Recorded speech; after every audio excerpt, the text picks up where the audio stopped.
30,000ची लाच घेताना विद्युत मंडळातील शहर अभियंता लाचलुचपत विभागाच्या जाळ्यात।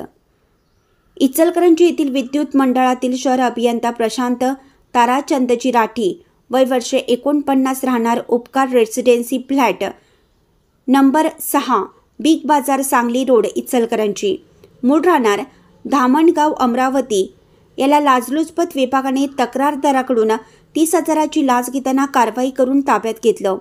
यातील तक्रारदार हा इलेक्ट्रिक कॉन्ट्रॅक्टर असून ते इलेक्ट्रिक फिटिंगची कामे घेत असतात। त्यांनी इचलकरंजी येथील एका अपार्टमेंटमधील 18 फ्लॅटचे वीज जोडणीचा ठेका संबंधित मालकाकडून घेतला होता। त्यासाठी तक्रारदार यांनी महाराष्ट्र विद्युत विभागाकडे वीज जोडणीकरता मंजुरी अर्ज आणि लागणारी कागदपत्रे सादर केली होती। सदरचा अर्ज मंजूर होण्यासाठी त्या कार्यालयातील शहर अभियंता प्रशांत राठी यांची भेट घेतली असता त्यांनी तक्रारदाराकडे 18 फ्लॅटचे प्रत्येकी 500 रुपये प्रमाणे 90,000 रुपयांची लाचेची मागणी केली असता तक्रारदाराने लाचलुचपत विभागाकडे तक्रार अर्ज दाखल केला। लाचलुचपत विभागाने तक्रारदाराच्या अर्जाची पडताळणी केली असता प्रशांत राठी यांनी तक्रारदाराकडे लाचेची मागणी केल्याचं स्पष्ट झालं।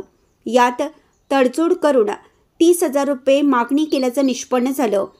त्यानुसार लाचलुचपत विभागाने सापळा रचून प्रशांत राठी याला तक्रारदाराकडून 30,000ची लाच घेताना रंगेहात पकडून कारवाई केली।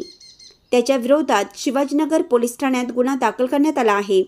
ही कारवाई लाचलुचपत विभागाच्या पोलीस उपअधीक्षक वैष्णवी पाटील, सहाय्यक पोलीस फौजदार प्रकाश भंडारे, पोलीस हेड कॉन्स्टेबल विकास माने, संदीप काशीत, पोलीस नाईक सचिन पाटील, उदय पाटील, चालक गजानन कुराडे, प्रशांत दावणे यांनी केली।